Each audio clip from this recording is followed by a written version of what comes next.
Hello students, welcome to the lecture on data sources and data management. And after this lecture, we will be able to learn the following objectives. Explain file processing system and its type, understand the concept of DBMS, discuss the data warehouse, explain DTL, DML and DCL. Define RDBMS, explain data flow diagram DFD, define ER diagram. Let's start with the concept of data source and data management. Any business creating large data sets must embrace big data management. Without the right tools and architectures, a company will not be able to effectively use the information it has collected. The two main benefits of big data management tools are the ability to standardize procedures and services and to organize data in ways that it can be searched, parsed, navigated and analyzed, our survey respondents say. Data Source Management DSM tool. DSKs are the means by which certain data sets are managed. Data source keys parse large amounts of data into smaller entities by tagging them with a unique identifier.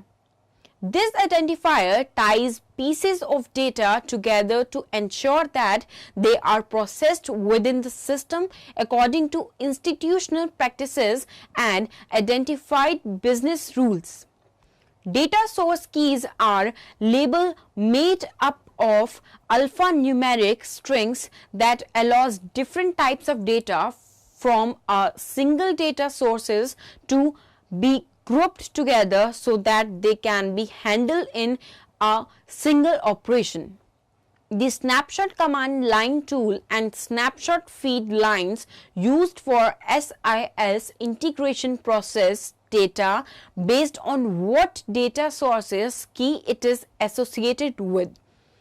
Using data resource, keys break up snapshot processes into separate operations to optimize system resources and meet business rules. Let us now discuss the file processing system. A file can store records and we can extract these records using different applications programs. The simplest data retrieval task from the file requires extensive programming. Also, this is a time-consuming and a high-skill activity. To access the data in file, the programmer must be aware of the physical structure of the file. Security features such as effective password protection, locking parts of files, etc. are very difficult to program. The file system exhibits structural dependence. Data dependence.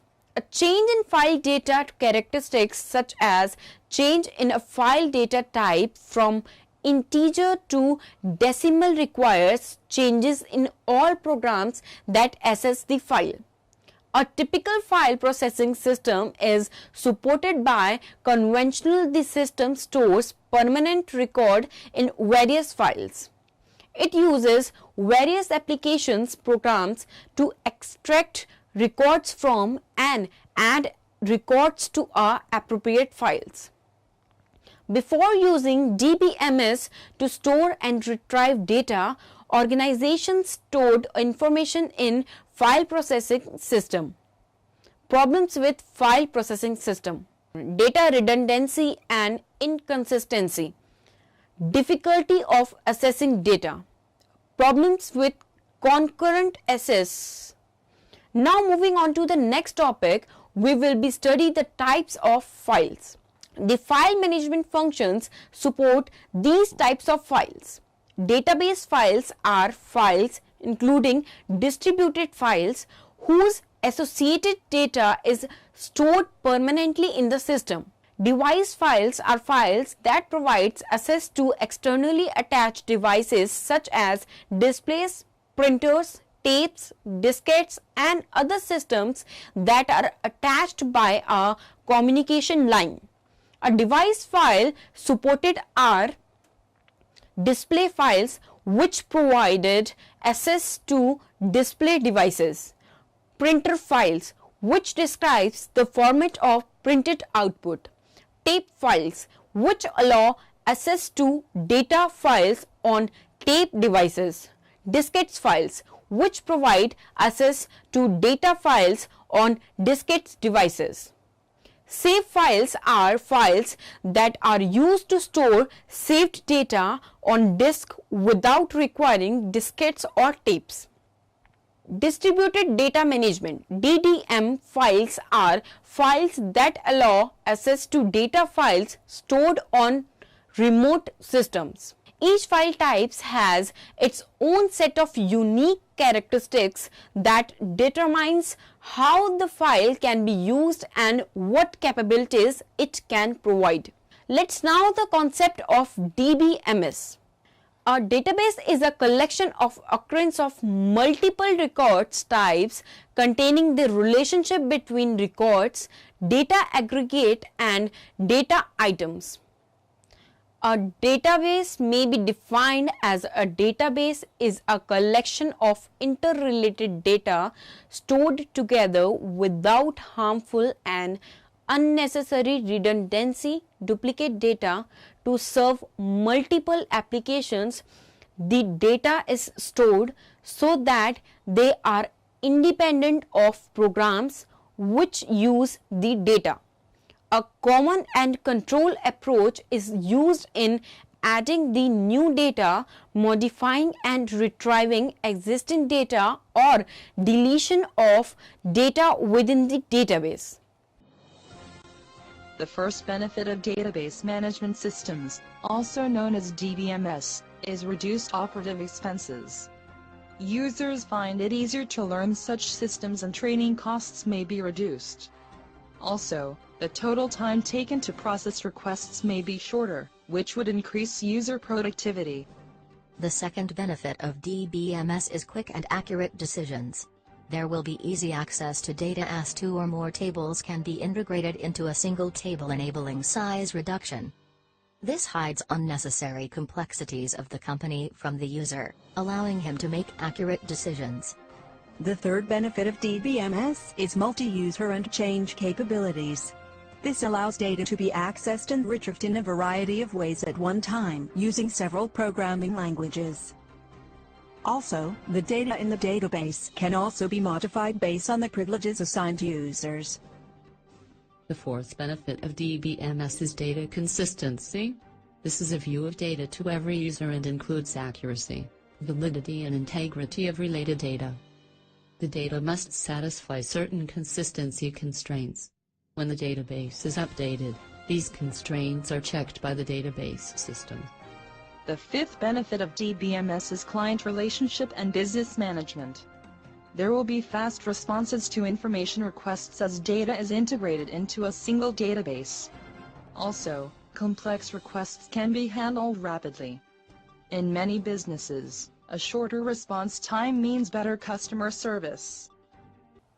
Database system.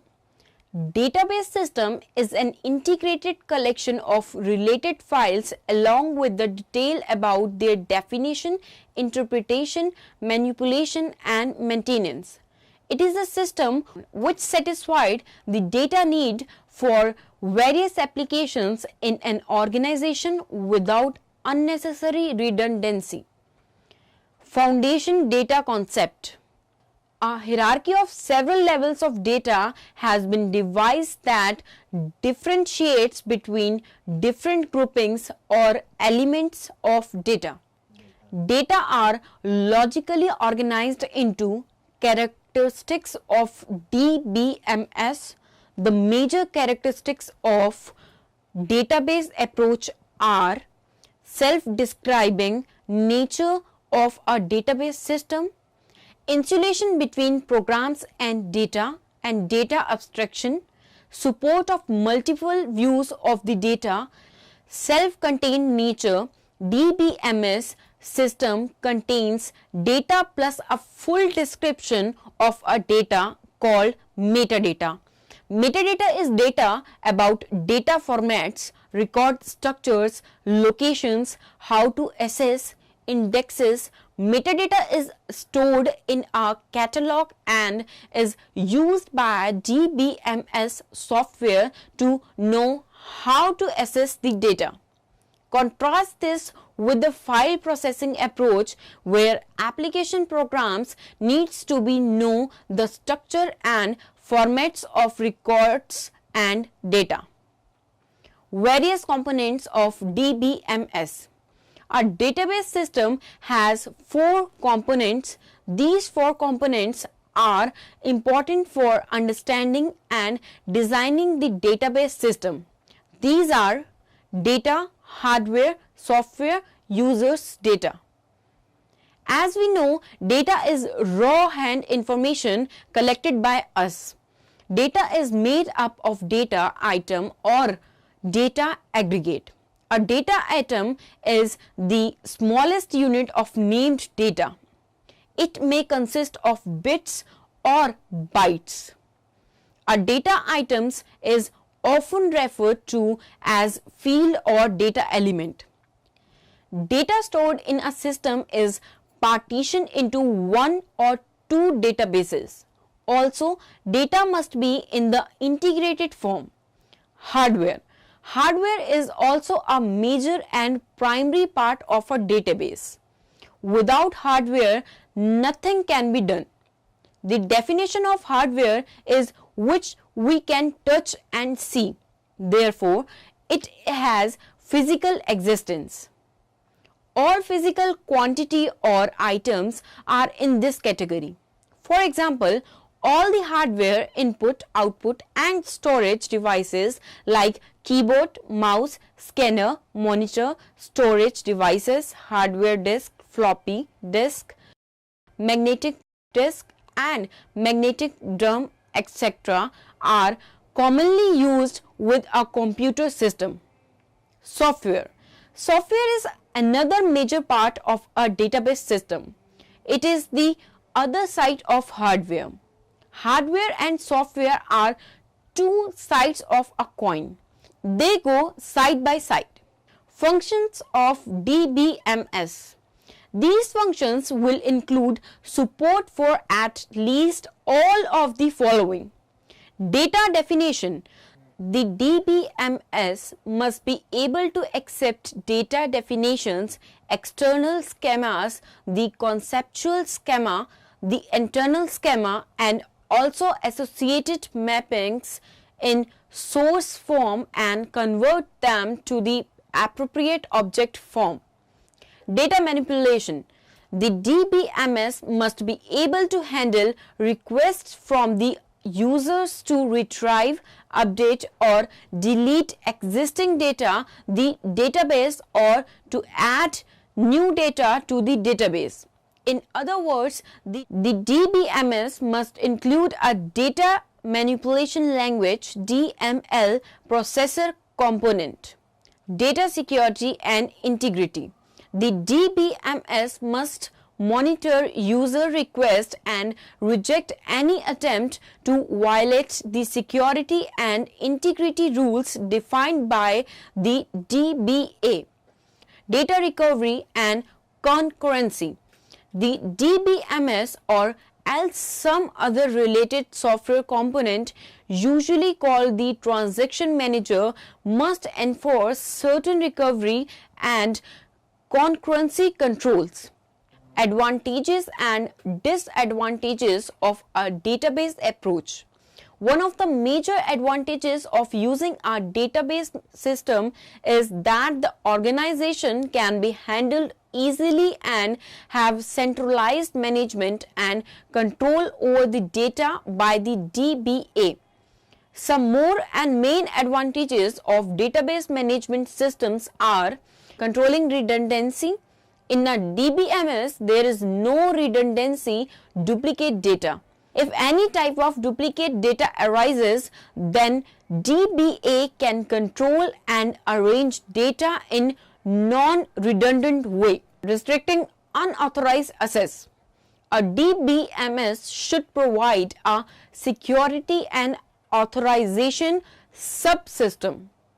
Some DB users will not be authorized to access all information in the DB. Example, financial data. Some users are allowed only to retrieve data. Some users are allowed both to retrieve and to update database. Providing persistent storage for program objects and data structures provided by DBMS must be compatible with the programming language's data structures. Example, object-oriented DBMS are compatible with programming languages such as C++, Smalltalk, and the DBMS software automatically performs conversations between programming data structure and file formats, permitting interference and actions using deduction rules. Deduction database system provide capabilities for defining deduction rules for interface new information from the stored database facts. Disadvantage of DBMS. Database management system has many advantages, but due to some major problems arise in using the DBMS, it has some disadvantages. Cost. A significant disadvantage of DBMS is cost. In addition to the cost of purchasing or developing the software, the organization also purchase or upgrade the hardware, and so it becomes a costly system. Also, additional cost occurs due to migration of data from one environment of DBMS to another environment. Problem associated with centralization.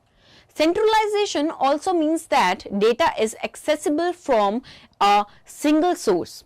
As we know, the centralized data can be accessed by each user, so there is no security of data from unauthorized access and data can be damaged or lost.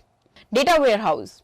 A data warehouse is a relational database that is designed for query and analysis rather than for transaction processing.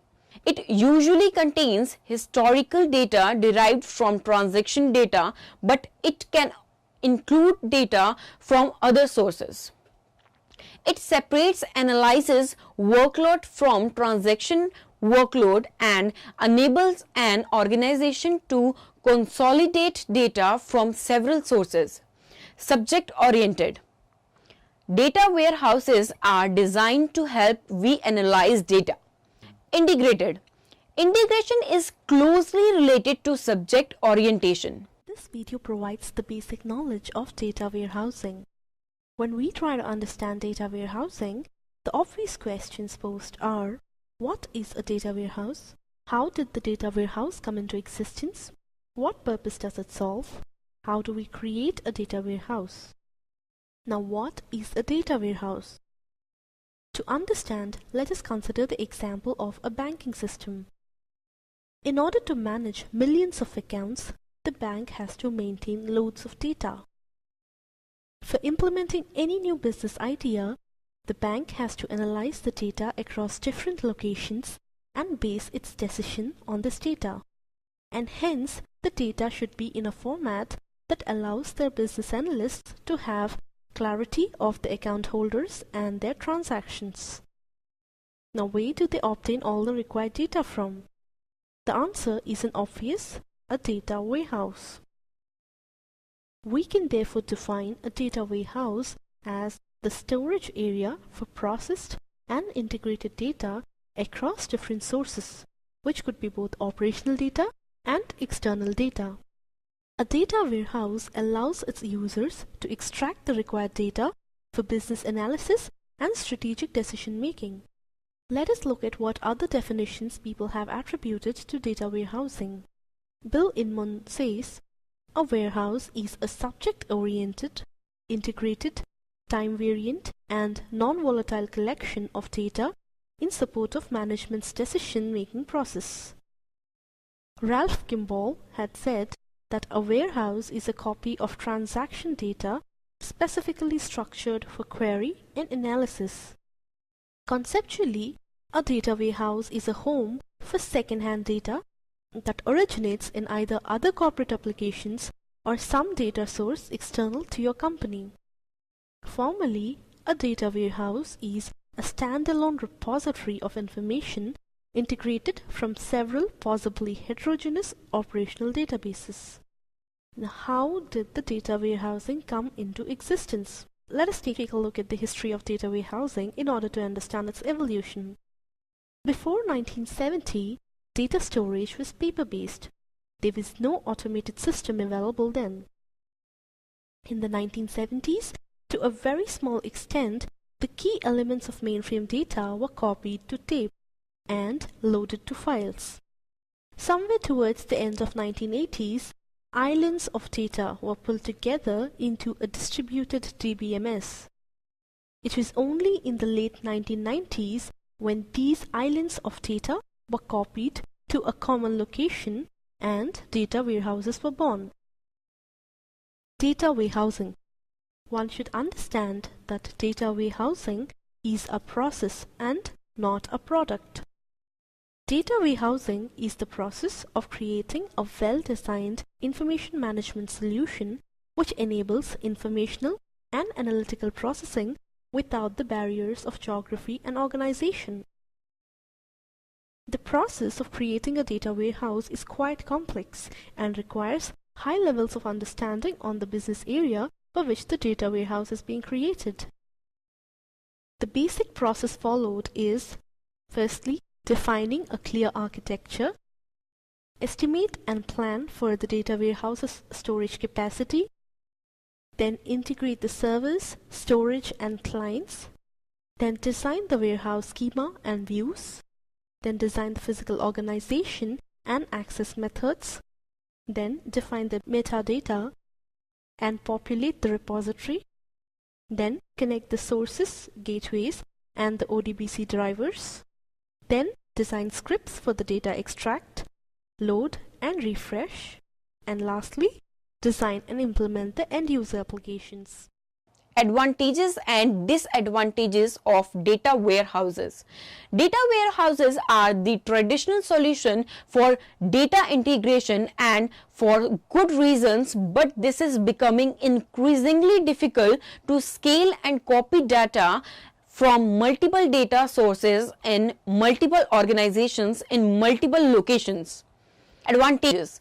Data warehouses tend to have a high query success as they have complete control over the four main areas of data management systems: clean data, indexes, multiple types, query processing, multiple option, security, data and access.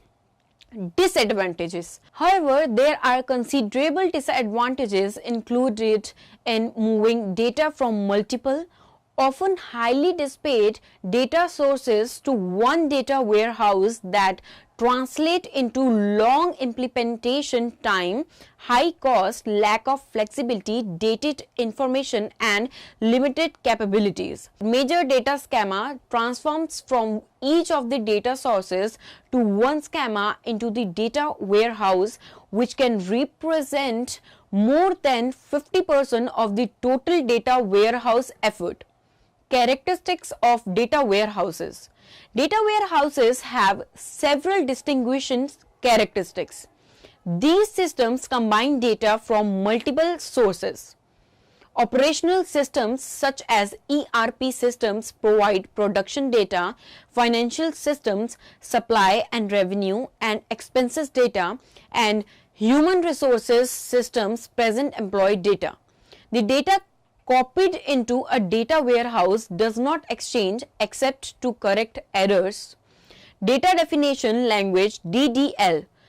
DDL is a language used to define data structure within a database.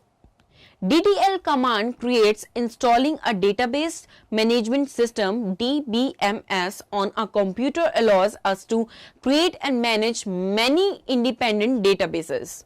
Create database employees creates an empty database named employees on our DBMS. After creating the database, our next step is to create tables that will contain data. Since before we can write data into a database, we must first create one. Therefore, we will start by learning the data definition language, the set of commands that let you define your database structure. In this module, we will look at the SQL commands for defining the structure of the database and the tables that will contain the data. You would not be able to practice these commands on the special SQL online editor, as it is a common SQL database for everyone, and by modifying the structure you could affect the ability of the other SQL commands to work.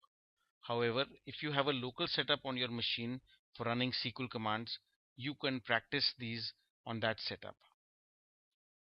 As each and every data goes into a container, so you must have the container as the first step towards managing your data. The create database command lets you create a new database. The name of the database is a single parameter for this command.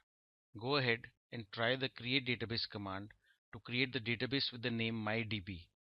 Once again, note that each SQL command ends with a semicolon. MS SQL Server, MySQL Server, Oracle, these are all examples of softwares that are database servers. They can have multiple databases created in them. The use command allows you to choose the database on which you will work, and the SQL commands that you execute after that work on this database. Enter the command to choose the database mydb. If you made a mistake in naming a database and want to start all over again, or now you think that the database is of no use and you want to create a new one, you can completely remove this database from the database server by using the drop command. However, be extremely careful while using this command, as it will cause all the data in the database to be destroyed forever. Enter the command to delete the database mydb. Now that we have seen the commands to create, use and delete a database, let's look at the commands to create tables. Tables are the structures in a database that hold the data. The create table command creates a table. After the table name, you can also specify the names, types and the sizes of the columns that the table will have. After all, the real data gets stored in these columns, as you can probably make out from the names of these columns. In the example here, we create a table with the name department having two columns, the department name and the department ID. The first column is of varchar, which is like a string, and the other is a number which can store integers.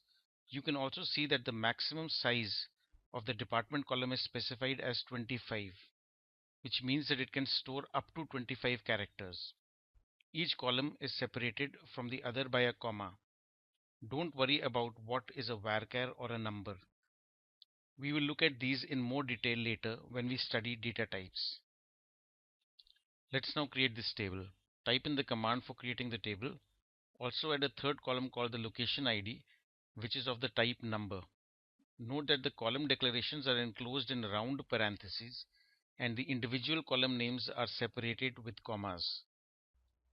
A very powerful but also very dangerous command is the truncate command. This is used to delete all the data from a table. The syntax is simple. Just type truncate table and then the table name, and all the data from this table name will be deleted. Be extremely careful while using this command.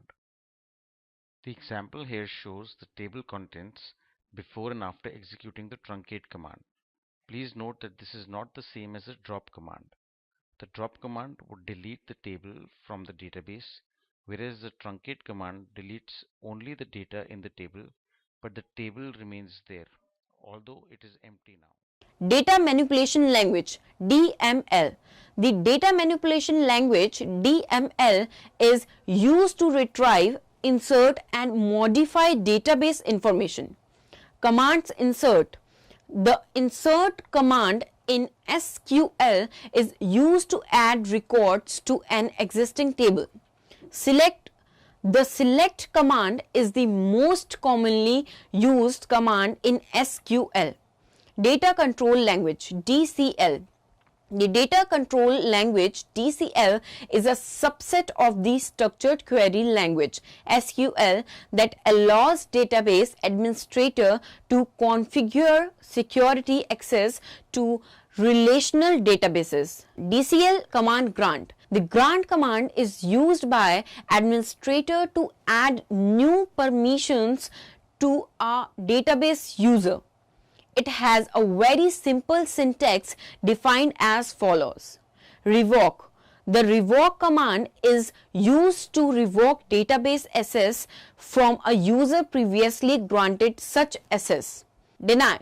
The deny command may be used to explicitly prevent a user from receiving a particular permission. Concept of RDBMS. RDBMS stands for Relational Database Management System. RDBMS is a basic for SQL and for all modern database systems like MS SQL Server, IBM DB2, Oracle, MySQL and Microsoft SS. A DBMS that is based on relational model is called as RDBMS.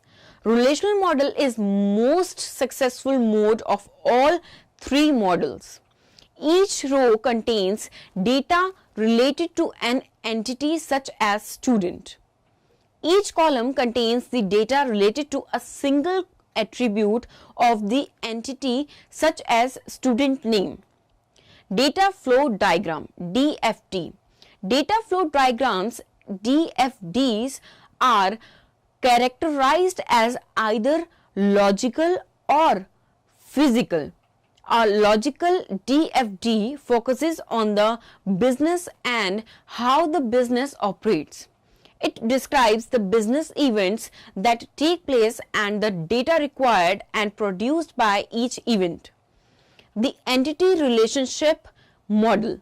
The entity relationship model is a tool for analyzing the semantic features of an application that are independent of events.